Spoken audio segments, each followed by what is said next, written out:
Welcome back, guys, to CSL. We're getting ready for Game 2 between UCI and between CU Boulder. UCI took a dominating Game 1 over the guys from Colorado. Yeah, there was basically no room for Colorado to actually go out and make any sorts of plays. They built their composition so heavily around the combination between Saligo, 29A, and Zului. And from the start of the game, it was Youngbin on a mission to shut that down. Literally, I don't think I saw one great combination come out. I think there was only once where I even saw Saligo ulting onto 29A, maybe twice, once right at the very end of the match there. And if you just play another game like that, just deny every single win condition away from Colorado, they just can't do anything. Exactly. Shockingly enough. It's honestly a big problem when you're not able to commit on to the composition that you've drafted. You got to make sure that you're always going hard into it. You can't fall behind, especially for a Galio into an Oriana. You put yourself in the situation where you drafted the Galio early on into the draft. You knew that there's the counters possible, the Lucian or the Oriana, either one very strong into you. So you got to be able to play around that and use your jungler to try to get you ahead instead of falling so massively behind like Saligo did. Exactly, and when you start that snowballing effect, like, you know you're never going to come back in that lane once you've fallen down, and you must make the plays through those side lane plays. And when you are just bleeding out of the pressure in the mid lane, when you're unable to actually contest any of that Oriana push at all, it's very hard to actually reestablish another play going forward, and each play after that just becomes harder and harder and harder to actually pull off.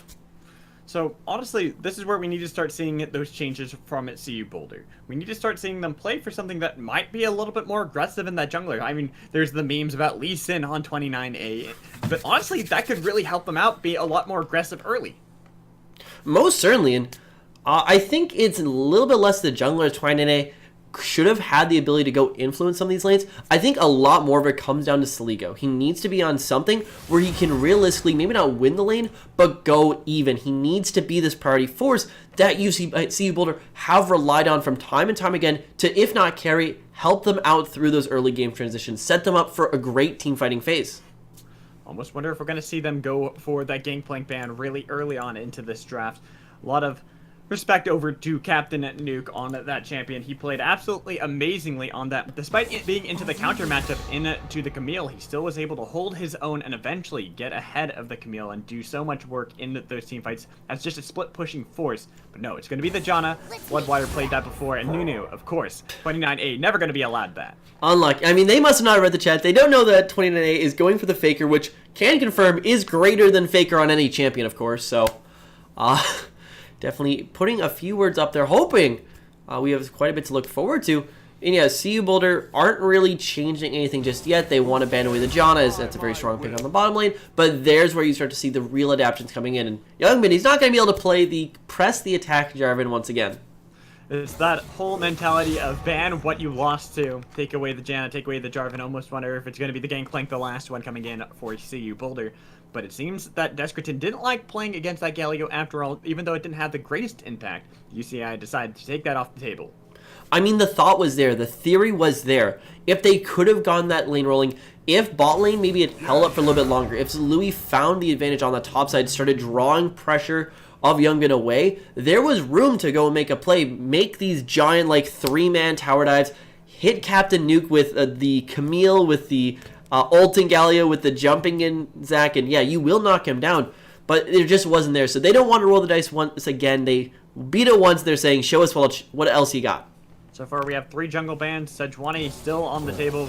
Zach is going to be the priority coming in from UCI, so if they want to put it on, 29A does have the opportunity to draft the Sejuani right away. And I would expect them to go with it. It is with J4 and Zach out of the meta, or at least knocked out based on the pick and ban, not quite the meta. He is definitely that next highest pick, and Sejuani is still holding around, especially when you pair it with some of these carry-style top laners like the Camille, like people who are melee attack focused, because of the passive for Sejuani, where you get the 4 stacks and you stun someone up, and it can even be your ally throwing on the auto attacks. And you can turn basically any top lane with a melee champion into a death lane. Rai's going to be the first pickup, so Descritin or Captain Nuke can have his hands at that. We've been seeing it sometimes, very occasionally, go flex up into the top side of the map. But I imagine Descritin would much rather have that pretty safe laner, not having to worry about too much and maybe try to get Youngbin onto something aggressive like this Nidalee that could really be able to go early into 29A's jungle. But no, they want to get Batman onto Caitlyn. Playing with our heartstrings, maybe a little bit of a challenge to 29A, basically saying, show me what you got, punk. But even so, yeah, go back to that Ryze pick. It is part of the holy trinity that was the 8.0 mid laners with the Ryze, with the Azir, and with the Malzahar. Obviously, some of those have fallen off a bit harder. Azir, basically the undisputed king of the mid lane, and he's coming to reclaim his kingdom. Not too surprised to see that Saligo, whenever he doesn't have his hands on the Galio, does like to prioritize onto the Azir, especially if it's left open for this long. Something that does surprise me is that UCI didn't even touch that, didn't even think of that as an option, maybe feeling confident in Descratin's ability to play into that. I believe it was banned away in one of the rotations. I'm not entirely sure which one it was, but even so, Azir also getting hit. I believe it was either 8.2 or 8.3, where the cooldown on his Q got increased a little bit. It does still mean Azir is probably one of the kings of the mid lane because of his ability to not only have a fairly decent poke-based early game, still being able to win out most of the lanes with the pushing advantage, but you also have the safety and the late game scaling of just being probably the highest DPS mid laner you can have in the meta at the moment. But with the increase of the Q, that does open the Azir up to just a little bit more counter if we get one of these young mid ganks coming on in. If Saligo goes in maybe a little bit too aggressive once with that Q, if he doesn't have that available, he could be a Sin Duck or Chicken. The bot lane has been rounded out by UCI. They decided to take away the duo, not wanting to have to face off against Xayah and Rakan, which we did see earlier today, brought out by NCSU. So it does have a little bit of a place here in the meta currently, even though a lot of people have kind of fallen out of favor with that. But something that did make it through this far that finally gets banned is going to be the Gangplank. So Captain Nuke, unfortunately, you're not going to have your hands on that just this game at least. Unfortunately, there's a few too many high priority factors coming out that would kind of dissuade the other team from picking Gangplank. So not too shocked to see Captain Nuke will be heading on to another one of those champions. And I'm almost thinking maybe they're setting up an Ornn here, especially since they've picked away the Braum themselves. Not super sure if that's really high enough in the priority to really pick it in the first rotation, unless it's to set up another pick. And with the Ornn somewhat falling off in the laning phase, it does now have an interruptible W, which isn't quite the safest top lane in existence anymore, that just wins everything that isn't a Jace. The Braum is such a good counter to it because you're able to stop the Ram from coming in, and see you Boulder, they don't even need a 5th ban. Opting not to go for it this time around, maybe trying to bait UCI into going for this Camille that wasn't left open. So maybe they have an idea in mind, something that they want to pick into it and punish Captain Nuke so that they can get the game at 3 that they need to. Make it so they can show that Zhu Louis is actually a very strong laner and that was Captain Fluke, not Captain Nuke. Oh no. Well, there's certainly many options available. It definitely does also basically come around where they want to put their support. If they want to be a bit more aggressive like this Morgana, it's probably going to be one of the tankier top lanes going up into the Camille. You got stuff like the Maokai, stuff like the Cho'Gath, stuff maybe even like the Ornn, but once again, enemy Braum. That's still fairly viable and provides you with this great front line that's going to help facilitate some of those team fights. And see you Boulder, they're done playing the bit cheesy, just everyone dive on top of this one tower competition, and they want to go for a team fight. They draft in Morgana, they lock in Shen to round out the composition. And Shen does a fairly decent job into the Camille, being able to stop some of those auto attacks, so those empowered ones aren't going to do quite as much damage. But if I recall, the last time Fisk had his hands on Morgana, it was a devastating loss for CU Boulder. So going for that, and then an aggressive jungler like Nidalee for Youngbin. Oof, I'm hyped up for UCI's composition. I mean, game 1 was a clinic put on by Youngbin of how to shut down enemy team early aggression, and now CU Boulder, they might be looking to play a little bit more of the scaling game, let Akana hit that 2-item spike you get with Xayah, because she's got the W attack speed, she's able to really spike after that 2-item point, leading into Sligo, hitting that 3, 4, 5, even 6-item on his ear. He's now going to be showing how to knock him out early, basically showing 29A, hey, look at me, I'm going to show you how it's done. So now this is honestly really interesting looking at this, because last time around we talked about the compositions. We saw clear identities where it was a lot more of that early lane bullying style coming in from UCI, and then over towards the Wombo combo that was drafted by CU Boulder. But for Colorado, oh, it looks like they did have a disconnection issue. I was wondering because they weren't trading Sejuani and Shen.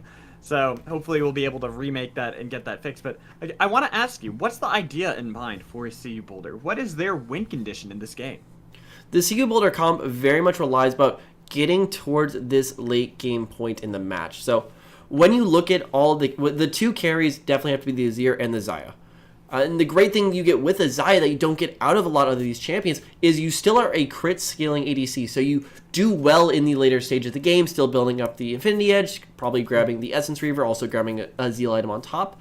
But because of the attack speed you get from your W, it's not really required to hit those item spikes before you become this powerhouse. And a big thing with some of the scaling comps we've been seeing as of late is that there's nothing really to get them over that hump, and throwing the Xayah down there with a little bit earlier scaling can help you get to that point. But it's still very scary to see UCI, especially Youngbin once again, with the Nidalee pick, looking to shut him out early, just hit him with spears, knock him right on out. So CU Boulder are looking to take that game just a little bit slower and play on their terms. That's a problem. When Nidalee is on the other team, yes, she does not want to play slow. She wants to play very aggressive. And honestly, for me, this means that there's a lot of covering the weaknesses for the composition of UCI. You talk about Caitlyn, where she has the weakness in that trough before she gets her full items, before she gets the 3 items where she's really strong. Even Rise has a little bit of a difficulty before he gets some of these items completed. But Nidalee, she's aggressive. She wants to get these kills, and snowballing early, she can kind of cover that up if she can get ahead. And most certainly, the sky is the limit for Youngbin if he can just get this game started off. I do recall a Old Rocks Tire game with Peanut on Nidalee. Basically took away every single buff. I don't remember who it was against, but he basically took every single buff for like the first 20 minutes of the match. And the other guy didn't even have to basically play League of Legends at that point. And we see that here. We could see UC definitely taking over this game just like they did game number 1. Hopefully making it the same game number 2. But that is a very good point in that this Nidalee is kind of that right off the bat, wants to be in control of this game, wants to keep the game rolling kind of champion. Whereas Colorado, they're still working a lot with their individual laning prowess. They need the individual members to really come forward with those advantages. And that might be modified a little bit with Zului, who has the Shen, who is going to be able to look for those cross-map plays. But even so, it's lacking that little bit of early game extra that UCI, they're bringing to bulk. Well, and that's where I was going to talk about, where you talked about how Peanut had that one game on Nidalee where he was able to get the 4 buffs, completely dominate his opponent. But in that match, they had 3 winning lanes. They had every lane able to push, enable for Peanut to go into the jungle and be very aggressive, because they knew that nobody on the other side was going to be able to rotate and stop him from taking this. So this matchup, UCI, while they have some decent lanes, I wouldn't say they're dominating lanes where they're going to win each and every matchup. Oh, most certainly not. And Shen does a very good job into some of these fighters in the early stages of the game, not only with the Q damage, but also with the W dodge, while still being a map pressure basically nearly everywhere. And it will be up to some of these laners themselves. Like, we've been talking a little bit about how Colorado's been doing and how their laners might be trying to step up to the challenge, but UCI, once again, they are like the studded roster of the night. They have come from either some new, fresh blood under the tutelage of some very storied veterans, with the very storied veterans, and they can make a play or two happen, and especially look towards this bottom lane as the main source of just rolling over the match. Because if Caitlyn plus the Braum are able to get any sort of lead down there, and sure, it's in a Morgana, so maybe not the most stun-heavy lane in the world, but they're going to be able to rip open this match and watch Youngbin to just play around this side again and again. So I want to keep an eye on this. Well, you keep an eye on this as well. Look over at Bloodwater's summons that he's picked up so far. The Cleanse and the Flash for the Braum into this Morgana matchup. That's something that definitely sticks out to me, and I think is a great adaptation, trying to make it so that normally the Braum wants to sit in front of Caitlyn, but he can be easily locked down by that Dark Binding for such a long time, and honestly, it could make it difficult for the Braum to actually do anything impactful and meaningful to keep Latman alive. But with a Cleanse, you have a lot more flexibility with being aggressive, a lot more flexibility with jumping in front of your AD carry. It certainly frees it up in that sense, but the big thing you are losing is either the Ignite or the Exhaust, two of the very standard summoner spells you see supports taking nowadays. And that can hurt you if they try to get into some of these fights in the early matches, in the early stage of the game. And right as you say that, it changes to Ignite. JK, forget all of that. Debated. Unlucky. It's okay. It happens. You know, sometimes We don't get to have the cool, cheesy strats, though other times we do. When you saw Young Bin with the press of the attack on Jarvan, we even saw the lethal tempo on Callista. So you never know what you can actually see once we get to the keystones. We'll have to keep our eye once we get into the game, but now we have the delay, so we can talk a little bit more about what we expect. And what I want to talk about is someone we haven't talked too much about. We talked a lot about Youngbin, but 29A on the Sejuani, much more of the team fight oriented type jungler, but when he was on that Zac in the previous game, didn't have that great of an impact in it.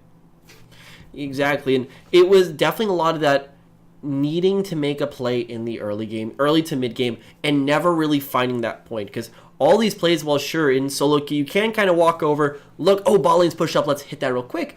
In these competitive settings, especially against an experienced jungler like Youngbin, you need to establish that vision game ahead of the time. You need to coordinate with the lane. So, okay, I'm going to be down here in 2 minutes. Make sure you get the lane to get the wave to the tower so it can bounce back, so it's in the optimal position. And the way that UCI were just playing around with them at that point, there just wasn't enough time to go forward and set any of those things up. And that's one of the marks of some of these veteran teams, the ability to adapt their plays. And maybe Colorado just isn't quite at that point just yet.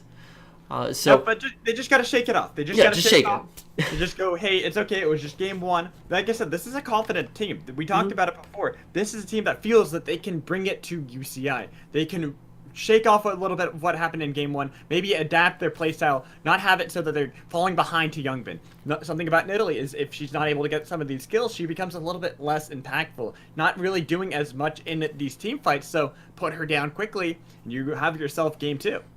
I mean, it's a classic TSM strat. Just lose all the game ones, collect the data game one, come back with game two, just know the map, know the plays. So hopefully that's what they're going for here. Hopefully they don't disappoint in that aspect, and hopefully we're looking for quite a bit out of them. But yeah, they do need to be adapting in these sets, and this is also something we get to see with a best of 3 format, unlike a best of 1, where it is those one-off matches. It is time to not only judge the players and gauge the skill level, the interest of the players, but also of those coaches. What were they able to identify? Right. Maybe now they're going to be able to come forward and say, yo, Youngman's going to go here. Maybe, of course, they didn't see him on Nidalee, so it should be a little bit different. But hopefully they found those points that they really want to work on. And I think that CU Boulder have definitely drafted themselves a lot more ability to play around with this composition. It's very much more standard in the 2 tanky frontliners, 2 carries, and plus the support Morgana. They're ready to hit that mid to late game team fighting stage, and they're ready to take control of this match. And if they can keep that game on their terms, if they can prevent the snowball coming in from the side of UCI, they've got a pretty good chance. That's what worries me still, though, is that snowball you just hit on from it UCI. Got Camille as well as the Nidalee. So Camille, honestly, she can snowball just as effectively as a Nidalee can. Going into the matchup such as Shen, if we see an early gank coming in from Youngbin, where they get that kill onto the Shen, put Wrong the region. ahead. I know, wrong region. It's okay. He's a coach anyways. But if you're able to get this lead for Camille, there's not very much that Shen can do to fight back. He's going to be building the tank path. He's not going to have that much damage. And Camille, she can shred through the tanks as the game progresses on. Exactly. And this also brings us back to the point we made in the very early stages, saying that, oh yeah, Shen's going to have a fairly decent matchup in the very early stages of the game. But also what you have to understand is, going on later in the game, Camille is still probably one of the best scaling up top laners in the meta, just being able to win most 1v1s while also still being a pretty big threat going forward, also into the team fights, being a backline presence as well. Shen doesn't scale up like that. Shen is not Gangplank, is probably the best way I can put that. So yeah, they're going to need to get something rolling early, because if Captain Nuke gets to that point before the core of Akanda and Saligo for UC Boulder are not actually able to take these team fights, there's not going to be an answer for Captain Nuke. Lethal tempo is here. That's all. Lethal tempo is here. That's all I'm They gonna like say. to attack. He's liking to attack. Normally we see the arcane comment on him, but no. So Ligo saying, I want to be able to throw out my soldiers, really try to go aggressive on the Descritin. Something that I wasn't expecting to see today.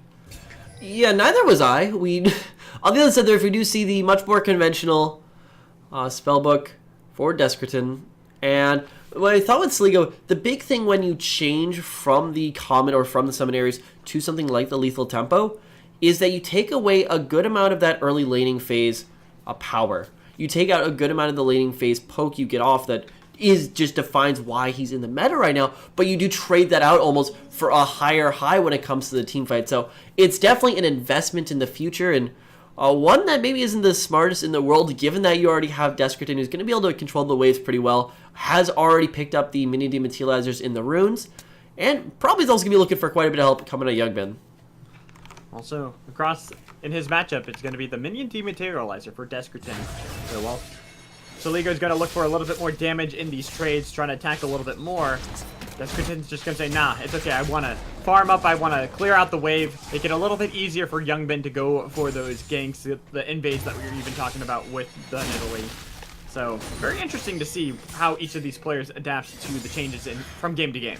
I mean, if you want to get technical here, it is more value in the early game technically for Soligo, because you only get the proc once for the comment when you come in, and when you get that one shot, goes on over, gets the damage out. But Soligo, every time he hits somebody in that mid lane, he's going to get multiple shots of the soldier out. So maybe you can argue it that way. Maybe he's seen some things in scrims that we just aren't yet, or maybe Soligo is just seeing into the future.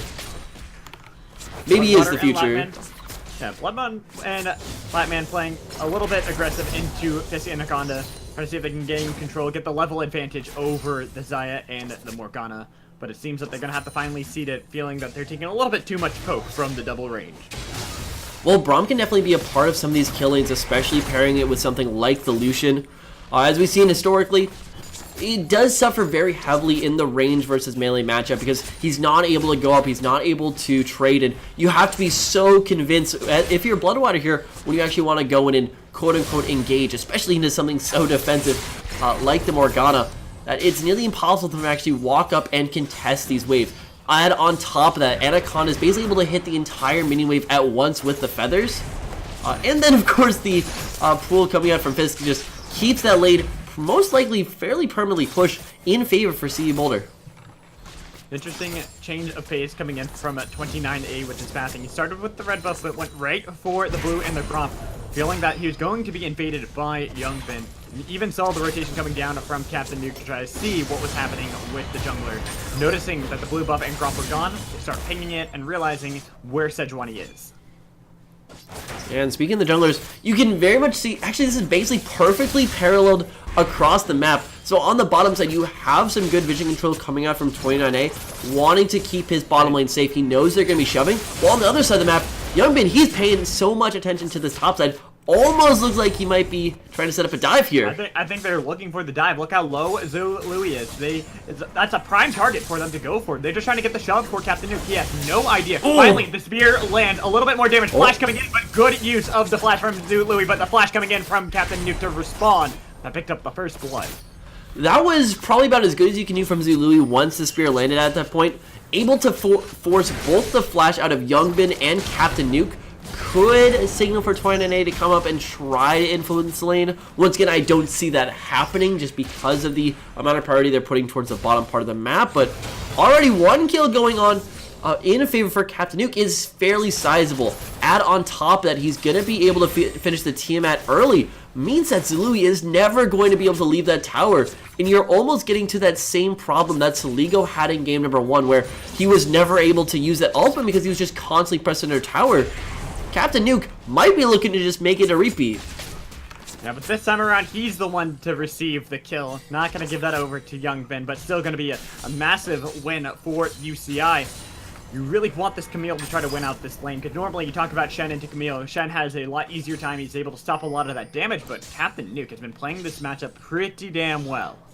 Yeah, so far, and definitely getting that first kill is a very strong indicator of skill in that matchup, and should be winning out pretty far. Zului definitely should be able to hang on, and that is going to become the name of the game, because they're not really, for Colorado University, looking for that late game scaling, but here comes Youngbin. Want to see if he can get on a Fisk, but he's able to use the Black Shield to stop the concussive blows. Oh! Gonna land that max range spear, but the heal coming in to keep Morgana alive. Triple root for Akonda. They are forcing away UCI, who got taken very low by the Blade Caller.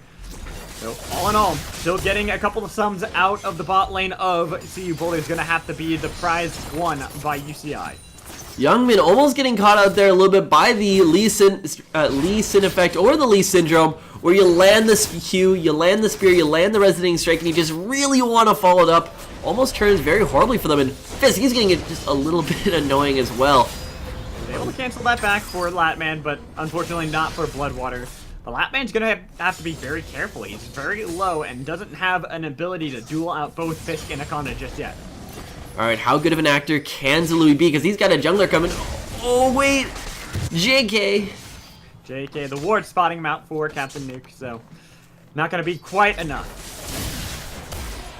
Now looking over onto the Rift, I do like what the CU Boulder have done this game. We kind of harped on them a lot in the first game where they weren't getting the vision control. They weren't setting up to try to make sure they can spot out Youngbin, especially on an aggressive jungler like Nidalee. You need to make sure you're always maintaining control over her so she doesn't start running rampant. Exactly, and that's going to be including the bottom lane, but right now this is a really well-timed invade coming up from the side of UCI. They know that the bot lane of Akanda, of Fisk, have backed, and this is the coordination that is putting them ahead at the moment, because Youngbin, he's going to be pretty happy taking that additional red buff, and I'm not too sure Twine is going to be able to respond in kind. Not at all. It's going to be way too late. You're going to probably have Youngbin already in the area since he did go for the back. Going to be like, alright, I'll take this away. 29A knows that it's taken away. And the wards, the spot his movement out, make it even more obvious that Youngbin won out. Yeah, Youngbin is definitely making his presence felt so far in this matchup. But even just looking back at the lanes, already a pretty solid performance coming out as Captain Nuke has managed to extend the lead, now at hovering around that 8 to 10 CS differential mark. Bot lane is basically neck and neck, but going over for the side of CU Boulder, it's still Saligo doing pretty well for himself. Definitely is. This is Zir matchup into the Rise. Does have a little bit favorable matchup. You even mentioned how the lethal tempo can be a little bit stronger than going for the Arcane Comet in the early game. Get a little bit more procs, a little bit more attack speed. So always forcing Descritin to waste his mana to clear out the minions, even wasting these TPs consistently just to keep up in level. And most certainly, it does also help go very well into something like the Rise, who wants to get into some of these protracted fights. The Bloodwater and Latman trying to go a little bit aggressive into Fisk and Akanda. More often, not more often, more likely just because the Dark Binding had landed onto Latman, they didn't want to give Akanda and Fisk that opportunity to get some free damage onto Caitlyn. Don't see that one. Counter pushing too far forward. Top lane still being locked down pretty hard. Youngbin is kind of making his rounds of the jungle at the moment. Wants to pick up his own red buff, denied that away from 29A. And this is where you can start seeing the catch-up XP really taking its toll, because Youngbin, he is currently 2 levels on top of 29A, and he's still looking for top. He's looking for the dive. They know this for Zului. He's even tried to back out, but it's way too late. That damage is too real from Youngbin. There was no getting out of there alive for Shen. Almost really not. CU Boulder, they're going to try translating bot. Yeah, they were able to get the Blade Color onto Latman, just a little bit of damage, but with the heal still there for Caitlyn from before, just healed up, kept himself alive. Yep, and that's not all you can ask for, but Captain Nuke with Zalui does have TP, so curious to see if he actually uses that one, but still, there is Youngbin up on the top side of the map, and with so much pressure currently being put onto Zalui in favor for Captain Nuke, it's, oh wait! Saligo, you used the cleanse a little bit too late. The Emperor's Divine connecting onto nobody as the flash comes in. That's a Stay United will help him stay in this fight. Gets the heal, but the damage is there for Youngbin as he jumps over the wall. Descritin, you gotta try to see if he can duke around because you lost your Nidalee, but finally the Dark Binding coming in. The shields are still nice and healthy for Descritin, but finally, Akanda takes the life of the mid laner, but the life of that top lane, the first brick gold, goes into the pockets of UCI. Once Captain Nuke is that far ahead, it is very hard to stop the nuclear train. And yeah, it's not really going to be going anywhere. It's now putting also the side for CU Boulder on a clock for how quickly can they start these fights, so they need to find some response. Flash coming in from Bloodwater, trying to see if he can get the fissure. Wanted to get the knockup with the Black Shield, discouraged him from wasting his ultimate, but he did waste his flash in that exchange. Wait. No, Fisk. Wait. Fisk, no. No. Why did you do that? Oh, dear. It's okay. It's okay. Unfortunately, burning his stopwatch for free. I don't know if that's known by UCI if they had the vision of him, but Fisk is gonna have to play a little bit more carefully as he's down to 50% health. They will be able to see it just on the scoreboard. If you do pull that up, it will be the... Oh wait, Fisk, he wants to Engage in some supportal combat. Coming in, Fist might win out on this. Wait. He has a little bit more damage. Bloodwater, not sure what you were thinking in that one. You're down a level, and that is still Morgana, who has a decent amount of AP under her belt. Wants to be good guy Braum, hold the wave like a good support for Latiman, but unfortunately, that CS is going to see you later, man. Maybe he just felt bad for Fist on the stopwatch usage. Oh, yeah. See it, and he's just like, here you go. I got you, buddy. Yeah, giving a brother a little bit of help when it's needed, but yeah, I'm pretty sure that for the side of CU Boulder, they can use all the help they can get at the moment. Dragon will be going on over to Youngbin as that just continues control of the jungle, but there is 29A's company. They're getting that initial Rift heralded. They might just get for just a trade. So they go dances his way out of that one. Didn't want to fall down the Realm Warp. Was used by Descritin to try to see if they can cut off Soligo.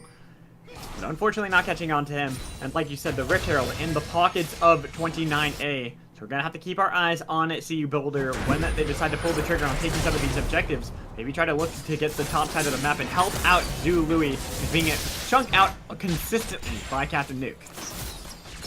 Brother Youngman still very aggressive into this jungle, and this is where the laning dominance for UCI is really going to be felt. Latiman, they are keeping this one under control, and there is absolutely nothing stopping Youngbin from going into these jungles. We might see an attempted dive as Youngbin's here, but so is 29A. You gotta be careful, Youngbin. You don't want to get jumped on just like you are right now. They land that permafrost even when you're over the wall. They can follow it up, getting a lot of damage with that glacial prison, but no one else from the CU Boulder seems to have an idea of where they wanted to go unless they're going to be able to catch out Camille, who teleported in. Captain Nuke, you took too much damage in this fight. All of UCI playing a little bit too greedy, and forced to use that fissure out of Bloodwater means that they all have to be a little bit more respectful of CU Boulder. Potentially a little bit overconfident after the result of that last game, but just like that, it's almost even. And they're gonna go on to Soligo. Here's the Stand United with Youngbin and Descritin being caught out a little bit too far. Descritin can't escape today, even with the heal coming through. It's not enough. As he finally falls and the taunt onto Youngbin, it's gonna discourage him from helping out his mid laner, having to run for the hills. And this is starting to really hurt the squad for UCI. They now, oh no, Bloodwater, not again. Yeah, but this time he actually has Latman in the area, so it doesn't seem like that he will fall. But now that they've taken down Descritin in the mid lane, they might be able to open up the map, take down the tier 1, and get more of a gold lead. Actually, probably the first time they get a gold lead against UCI this entire series. That's a pretty solid advantage that they can still hold on to. Because UCB, they still, CUB, they still scale into a very good team fighting competition, but you're still not there just yet. Akanda needs both the Zeal item plus the Essence Reaver if you actually want to get to this team fight phase. And yet you haven't quite fallen off just yet. UCR is still showing that little bit of brilliance, that little bit of execution that they've shown through each and every one of these CLOL matches. And it could just be one more play for CU Boulder that goes wrong. That could just throw this game wide open. But you talked about the trough for Akanda. The same trough is being felt by Latman. Even though he's getting a little bit of a better trade into Akanda right now, he's got to be careful. He doesn't have quite that much damage. And if Captain Nuke gets himself caught out, it could be devastating. They're following up the double CC. Everything used onto Captain Nuke to shut him down and secure their own blue buff for Boulder. Quite a bit of over-aggression there coming out from Youngbin in particular, especially on that mid lane. But that could be a roam down now as Descritin, he's looking to make a play happen.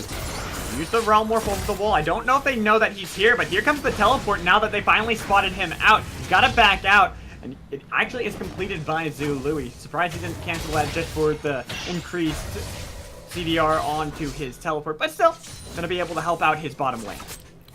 And with all of these plays, especially going in the favor for CU Boulder, they are closing in on having that gold lead finally. But this is real trouble for UCI because so much of their competition is focused on this skirmish game of keeping the squad for CU Boulder split on apart, finding those early towers, finding those early kills, finding those early advantages, and riding them out to victory. Because we are just starting to crest over that hill where people are about ready to begin that team fighting phase. And UCI, if they cannot dig deep and find something within these next few minutes, it might just be too late. And a couple items are also being completed for these members. We see the Triforce over for Captain Nuke to give him a lot more damage. Zulu is still struggling, not having a completed item just yet, so He might not be as useful as the team would honestly need, but you can really rely on Soligo on this Azir. Having completed the Nashor's Tooth already, and even having that Eye of the Watcher for Fisk to help get more vision for the team. Well, they're still going to be pressing pretty hard, and yeah, Captain Nuke, that nuke is a ticking time bomb at the moment. Because if you try to make a play around the map, or if Zului needs to use an ult somewhere else, you can kiss that T2 tower goodbye, if not the inhibitor itself. Seems as the police are looking for Captain Nuke right now. Trying to see if they can get the man. Unlucky. I heard he's wanted for murder of a certain Lu. I mean, at this point, you can probably mark him up on quite a few charges. Maybe even a few war crimes, because that is just absolutely brutal. But he's going to get a little bit of help. Youngin, they want to knock over these towers, and they're going to keep extending this tower lead, and finally more and more goalies coming on across. 29A, look at her respond. That's what I kind of like to see out of Colorado, trying to make sure that they can punish this aggression from UCI. They're still playing very far forward, but that Glacial Prison having just come back up for 29A, they weren't able to start it off just yet. They didn't want that blocked by Bloodwater. They want to really be able to stick onto Latman if they can. And just like that, it's basically going to even out as, yeah, Latman is starting to feel a lot more of that trough. They're going to try to stick onto him quite a bit more, but Bloodwater, he doesn't have too much support coming through. There are no TPs available, and they have to be careful because these are 4 members for CU Boulder. Exactly, they're looking for the dive, but let's see how it's responded on the cross side of the map for Captain Nuke. As long as he keeps Louis, maybe the rest of his team can show up, but instead they're going to sacrifice their bot lane. Go really aggressive into Louis. Flash blown with Youngbin showing up. A little bit more damage as they want to see if they can get some damage onto that inhibitor tower. Louis is able to hold on for just a little bit longer. Could help out the team even though they weren't able to finalize any of those kills in the bot side of the map. So much vision control coming out at the moment for CU Boulder, but it's the one ward in the Tribe Bush that gives it all away. Signals for a TP coming out of Descradin, going to save the squad for UCI, because if that plays goes over, if that double kill goes over, and most importantly that tower as well, that brings most likely Akonda right up to the point where he is ready to get this fight started. 29 A's. Spending a lot of time in the bot side of the map, realizing how aggressive Latman and Bloodwater want to play. They want to make it so it's difficult for Akonda to go back. Sitting on a decent amount of gold, actually almost 3,000 gold in the pockets for the Zaya. So you can imagine what he's going to be able to do once he's able to go home. Without a doubt, and you gotta take a quick second and check out how the gold leads are actually spreading on out, because Saligo's still pulling a good amount of the gold down for his team. 194, highest CS in the game at the moment. And just looking at the head-to-head, 7.4k to 6.7. Still eking that lead over Descradin, and still is on track for getting to this big team fighting phase. But already top lane, basically looking completely in favor for UCI, not only with those extra kills, but with that vision game as well. And this game could potentially now be on the back of Captain Nuke, because if he ever gets caught out, if he ever, God forbid, gets put behind, which I'm not entirely sure is exactly possible at this point with the matchup itself, but without that additional pressure that Captain Nuke is generating, there are not many ways for UCI to force some of these fights, to find the advantage and force the optimal plays. But this is where you go into that strategy where you have that aggressive jungler and a good split push such as this Camille. We're going to try to see if you can draw a couple members from Boulder. Try to see if you can go aggressive onto Camille, and then UCI pull the trigger on objective. They go for the dragon, they go for the Baron, maybe even go for that inhibitor tower that is by itself in the top side of the map. It's all going to be based off whether or not Boulder responds properly. Yeah, the response is going to be dictating quite a lot, because there's not much room left to breathe. Sure, they don't have the best siege composition in the world, but they do have the Caitlyn, which is very well adept at taking down some of these towers, especially when you pair that with something like Youngbin on the Nidalee, and all of a sudden you have poke galore to just knock any squad who's not ready to engage on you back into Oblivion and beyond. But 29A, he might just be looking to force that engage it just a little bit more, and we're also getting to that very scary point where Akonda is almost on that 2M spike as well. But my problem has been how much time has been spent by 29A on the bot side of the map. He's losing out pretty massively with the CS, and if he's able to get a good pick such as this on to Desperton, it actually could make up for a lot of that. But the Realm Warp, trying to see if he can get him out, he has to flash away. Soligo, he finds himself a killing spree in it. And these are all those kills that are basically a direct result of 8.3. We were talking about how you can no longer zone these, and bit of a fight going on the bot side. Yeah, but there's still that Black Shield for Fisk if you want to keep Akonda alive, as well as the Feather Storm. Have to body block the ace in the hole so that you don't lose too much health onto your ADC. But no jungler on the bot side of the map. It allows Latman and Bloodwater to play a much more aggressive style like they've been wanting to for quite some time. And it definitely frees them right on up, and Latman is still trying to play around, but without that additional vision control, they can't actually start forcing down some of these towers. And in that mid lane, Saligo, we talked about him. He needed to come up big in this match, and so far he has done just that. He's got the lead on Azir, and he's getting ever so closer to those team fighting points. And once he's there, that is exactly how you pull out some of these fights for the squad of Colorado. Completely agree. When you take down the tier 2 in mid, you open up the map even more to try to lay out some vision, but I will give Young Bin a lot of credit. He's been doing a great job of trying to control the jungle of 29A. Look at how much vision is on the top side of the map to keep Captain Nuke alive. They don't want to have 29A make his way there, and whenever they don't spot him in the top quadrant, they know he must be bot, so Latman and Bloodwater playing a little bit more passively than they were just a couple minutes ago. Exactly, but just like that, 29A, he might be looking for a gank and freezing this up. And this is going to be the miss on the Glacial Prison. Have to walk through the slow field. Dark Binding onto the support. Not necessarily going to be the big person, but here's Youngbin trying to see if he can get in range for a good spear. But instead, Latman and Bloodwater make the call to back off. And this is where the CU Boulder squad becomes really, really aggressive and really, really scary. Whenever Captain Nuke isn't actually in that top lane, pushing down that lane, isn't close to taking out another tower, Zului is available for the ultimate play and has a TP to get back towards top lane to defend. If they make one of these plays, were they able to knock down Lataman, were they able to knock down Bloodwater without Camille intervening at all, they still just keep this game on their part of the map. And that's going to be whenever Captain Nuke is not on that top side, look for plays nearly everywhere on this map. Look at how aggressive he's playing, even laying down the ultimatum. He wants to try to see if he can get the solo kill onto Shen. There's the Shadow Dash available. He might be able to get the flash coming in, but that's a hook shot to land that kill for Captain Nuke. Captain Nuke is looking to take this one absolutely and completely over. I don't think there is a single member of the CU squad that can go toe-to-toe with him. But what's a little bit confusing to me is, why is this man still pushing down that top side? Why isn't he working his way over towards that bottom lane? He could take down that tower pretty easily, move Latman over, unless they want to just keep the scaling game going even longer and longer. It's also been a little bit optimal, because look at how it's going in mid lane. They're able to get a lot of damage onto the tower unless they're able to take out Desperate, and the tower's been finished off. Saligo, you might have fed off more than you can chew. You gave a shutdown to Captain Nuke. You might have even given 2 over to him. Oh, that is not what you want to give over. And it's those game of inches, that one play that can really just push the map completely in the advantage. And finally, this oh so sacred of area known as the bot lane for CU Boulder is finally falling under control for Youngman. He's got the vision game down now on it, and they might just be looking for another tower. They're easily going to be able to take that and probably take the life of Zului if they want to, but he will finally escape. Akonda showing his face in the mid side. Makes it so they don't want to go for the dive, knowing Fisk might be in the area. But man, this is looking scary. Everything was so close for UC Boulder for quite some time, but then Captain Nuke decided to show up into the game and start taking over. Oh, here could be a TP flank.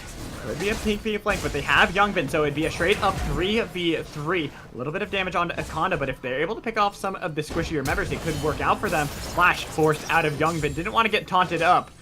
Still, it's UCI making it out free. A great way of backing off out off of that one. And you really could see there that for the longest time, the CU Boulders, well, Boulder was Saligo in the mid lane, kind of holding that team steadfast. And once that is gone, you basically open up this gate, allow Youngbin plus Descredin to move down to the bottom side of the map to start affecting Akonda and Fisk. And once that begins to happen, the entirety of the playmaking that UCI have settled on and have basically relied on the entirety of the set is just coming back. Oh man, that is so much damage from Captain Nuke, and also getting the heal and the Stain United out of CU Boulder. This is the play we were talking about earlier. Try to use Captain Nuke to draw a lot of attention to let your team set up around these objectives. Try to set up around the dragons, around the barons. Captain Nuke sitting 4-1-1 with a split push build on this Camille is absolutely threatening. Let's take a quick look over at the level game as well, because I think this tells a pretty good story. Maybe not enough time, but Captain Nuke currently level 15 to Zului's level 13. Youngbin 15 to 29A's 13. Both of the top side members are 2 levels up, and that might just be too much to make up for. And now Zului, he's way too far. The spear doesn't connect for him, sure, but he lost his own tower. And Captain Nuke is not afraid. He had to flash away from the Glacial Prison. Didn't want to get CC'd because he doesn't have any form of self-peel for that. But does make it out pretty free with another tower in tow. Baron buff is now available, and Captain Nuke has the teleport. It's going to be up to UCI to split open this map and to tear apart the squad of CU Boulder, because she can just either take this tower if she is still stuck in this 1v1, or if you get a teleport up, if Captain Nuke wants to join this fight on the top side of the map, they can just take the Baron themselves. Honestly, even though things are starting to go the way of UCI, we have to be careful because if there's a good pick coming in from Boulder, it could put them back into the game unless they get picked off themselves. UCI, 5 members strong. I don't know if they have a stronger 5v5 composition just yet. It's definitely going to get close. Ooh, 2-man taunt coming in, but was that the right call? You didn't have everyone in position. Louis took the brunt of the damage, but Fisk just jumped on in the backline and finished. Finally, Latman gets the kill, but they do get the shutdown onto Captain Nuke. And so Ligo trying to see if he can clean up for the team. He's got a lot of damage left coming in for UCI. So Ligo might be the king that he needs to be until Young Ben finally shuts him down. And that flash coming in for Deskinton to get the ace for UCI. Saligo's so close to just putting the entirety of the fight on his back, but in the end steps on one too many traps and gets knocked down as a result. And just like that, that should be the base. 10 seconds left on Zulu. Yeah, that definitely will at least be the tower, if not the inhibitor, going down in favor from UCI. And we saw what happened, the change of the pace when you went from the tier 1 in the mid lane being available and up and just there to protect the squad for CU Boulder to what happened when that went down. Wait, what's up? Did you not see that clean last oh yeah, that was at the moment? You could eat off that play. Clean. That was clean. That was beautiful. Beautiful. That's where I was just like, man, I gotta give props. Take that, put it on your wall, call it art, ladies and gentlemen. But anyways, going back into this game, we gotta look at now with this massive advantage that's been picked up by UCI. Even though it was a messy fight, they did give the shutdown from Captain Nuke over to UC Boulder. They still got the ace. They got themselves an open inhibitor in the mid lane. There's a Baron on the table. Most certainly, that has to be the way you close out this game. You have a great siege core with the Caitlyn, with the Braum, with the Nidalee that can put so much pressure on this map. And when you place that on the same squad as a Camille, who's currently rocking that 4-2-4 scoreline, there is just so much ability to just break apart the squad for CU Boulder, and that Baron will finally be what knocks over the rest of the pieces. They just got to secure it, and this could be CU Boulder's last way into this series. If they can take this Baron, they might buy enough time for Akonda, for Saligo, to hit these late game spikes. Already hitting the two-item spike isn't enough for Akonda at this point because we're already 30 minutes into this match. And we look at that last team fight, and Soligo was doing a great job had he not stepped on one too many traps. Honestly, I could have seen them turning that completely around. A couple more autos here and there, and it would have been finished off.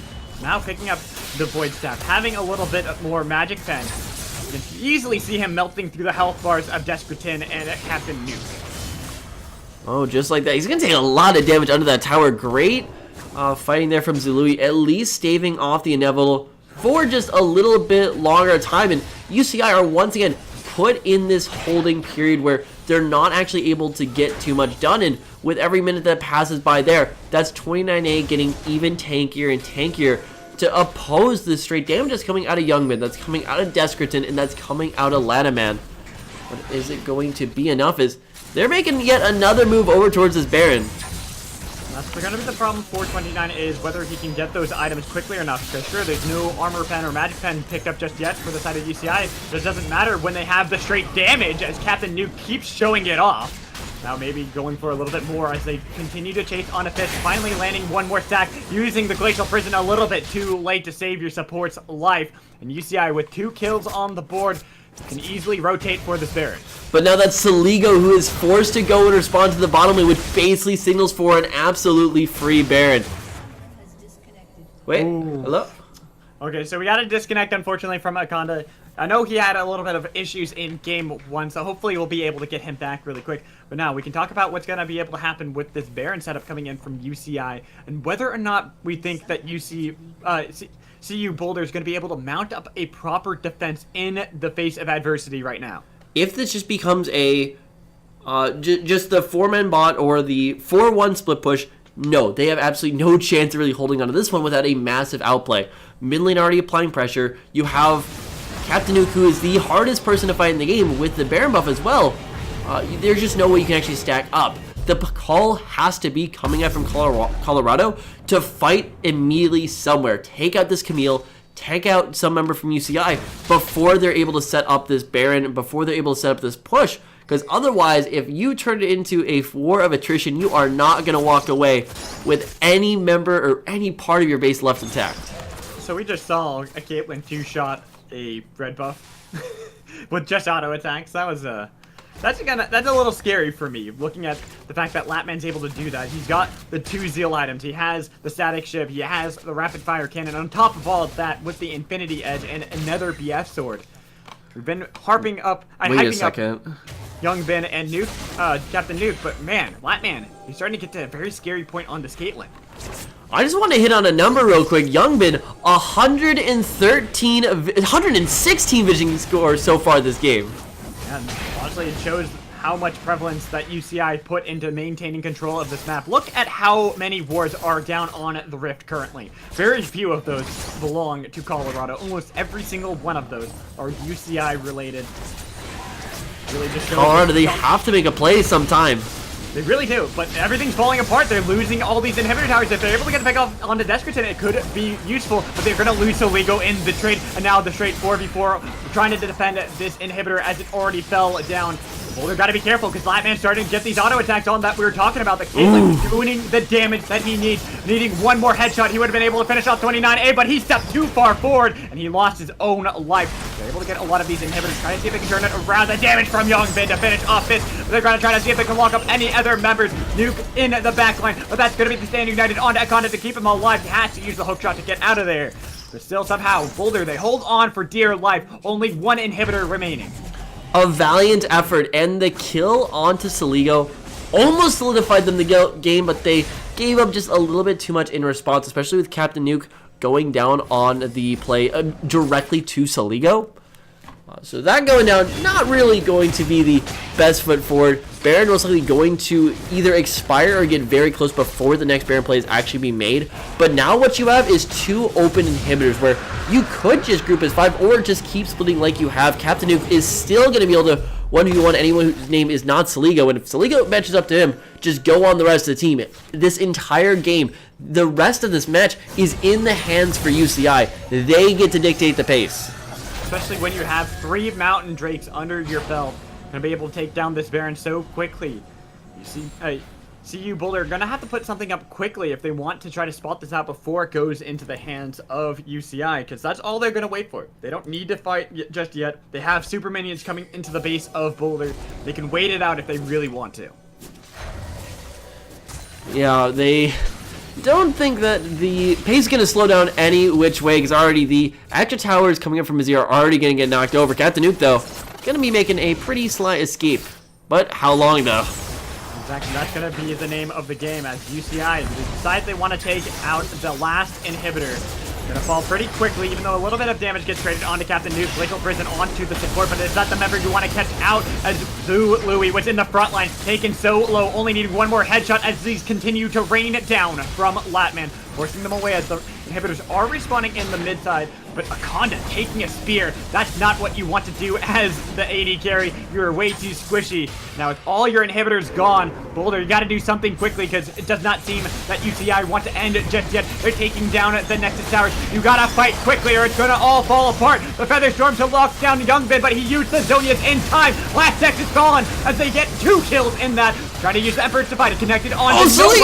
But look at the damage coming in from Latman. Also coming in from Deskerton. Outplaying Akonda, flashing away from the Blade Caller. You lost top laner. You lost everything. The Realm Warp just to get minions in as they wanted to fish off the triple kill for Latman to take game 2 and continue an undefeated streak for UCI. Oh, so much domination coming out from UCI. Surely not as clean as game number 1 as they either got a little bit too cocky from game number 1 or CU Boulder, they were able to find some weaknesses in there, shutting down the early game, but in the end, so much just domination, especially coming out of Youngbin on the jungle. How much? 137 vision score. That's what he ended the game with. There was no part of the CU Boulder jungle that was not warded, especially when they knocked down that mid tower. There just was no jungle left. The map was gone. Honestly, this game boils down to two factors for me for UCI. Youngbin and Captain Nuke. Captain Nuke, the new player, the guy that we weren't really too sure how he was going to play, if he was going to be able to live up to the likes of Youngbin, Latman, Bloodwater. But man, did he step up in a massive way. Oh yeah, you can, without a doubt. Yeah. Yeah.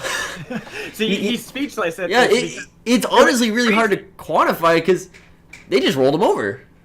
Really did. It was great stuff coming in from UCI, and honestly, if they're continuing to play like they did in Game 1, I can see this team continuing into the Collegiate League of Legends scene, being a dominant force in the Western Conference. We already hyped them up as being one of the ones we have to keep our eyes on, a favorite, if you will. But honestly, they might be a favorite for the rest of the tournament going into when they start to play against the other conferences if they can maintain what they did in Game 1. Most certainly, you can definitely not count them out at this point because, yeah, 4-0, already looking so dominant, haven't dropped a single Nexus this entire set. But you also have to think that Colorado weren't exactly in the talks for conference champion, and you really got to look over at UBC, Simon Fraser. There are other big names, and certainly right now UCI, they're putting themselves up with them. We need to see how they're actually going to be able to stack up, and I cannot wait to see what 4-0 team they get paired up with next week because they're not in the conference championship just yet. If they win one more, they will be in the playoffs, but still a little bit of a road, and it only gets steeper. Now we gotta go switch our attention over to Colorado, who played valiantly in Game 2. Much better performance, and this is what I wanted to see from them in Game 1, where everything started falling apart. And honestly, it all boiled down to the fact that 29A was able to be a lot more aggressive. He found the picks that were necessary onto UCI to delay the game, continue stalling it out, trying to get Staligo ahead, trying to get Zaya to get a little bit more items under his belt. But sadly, with how much they lost in the top side of the map, it didn't really matter. Yeah, I think the biggest X factors that really put the squad for CU Boulder behind was Louis in the top lane. He couldn't hold on, and he never really got too much assistance. 29A from the get-go put a lot of emphasis into protecting the bottom side of the map. Basically, his job was to try to negate out the straight vision control that Youngbin was establishing, and he put forward a valiant effort, ending with 80 vision score, the highest on his team, and still doing a pretty solid job. But the problem was he didn't really get too much of a return out of protecting that bottom side. He helped to get Salio ahead, and he looked to almost be the carry that CU Boulder needed, the hero that they needed. But you traded away basically a neutral bot lane for a hard loss in the top lane. And Captain Nuke, boy, does he live up to his name. Honestly, people are wondering if he was going to be a fluke, but no, he was not. He was the bomb for that team, and I'd have to give him MVP for Game 1 and Game 2 with how amazing he played. Youngbin definitely a good runner-up for that because he played excellent as well, but Captain Nuke, being this rookie for the team, being someone who wasn't yet truly vetted out, he honestly lived up to everything that we would have hoped for him. Most certainly. In Game number 1, I think it showed a little bit more. Game 2, I think Youngbin almost ekes out the player of the game right there. But if we're going for player of the series, sure, I'll throw it over to Captain Nuke because it felt like Youngbin was just so in control both matches, especially game number 2 there. He basically had 29A on a string, making sure that Captain Nuke never got visited by 29A after like the 10-minute mark. Yes. And that is a lane that if you leave alone, or if, God forbid, any sort of advantage goes over to Camille's favor, she is going to run away with it. Her W is just too strong. Throw that with the Triforce, with the just all the aggressive items. Has Sterix Gauge, has Amon Malmoris, has the Ravenous Hydra, and you are not stopping that with anyone but your best member. Exactly. So guys, that is going to do it for us here at CSL. I hope you guys enjoyed everything. I've been Mad Magical. My color caster returned here. It's been an honor to be able to cast that game. 2-0 victory for my alumni, UCI. Zot. He's very happy. Very happy. Of course, there's going to always be a little bit of bias when you have the school that you graduated from. I graduated back in 2014. Love the school. But guys, I hope you enjoyed everything here. Make sure to follow us on Twitter at C-Star League. You can even find us on YouTube if you want to watch these VODs later on YouTube. It's going to be C-Star League as well. But I hope you guys enjoyed everything. Is there anything else you'd like to say, Return? Any messages from our sponsors? We do have some messages from our sponsors, including this little company, you might have heard of them, called Twitch. As always, nothing but gratitude for the largest streaming platform in gaming to support collegiate esports. From PAX East and West and many more events, the CSL would not be what it is today without the help and support from them. Be on the lookout for cool opportunities to get involved with Twitch in the near future, and be sure to show them some love and support on their Twitter page over Twitter/Twitch or on Facebook, facebook.com/Twitch. And yeah, that's all I got for now. Yeah, so guys, loved having you here. If you want to talk to us, go to our Discord and type in !Discord if you want to join in. We will catch you guys next time. Stay tuned.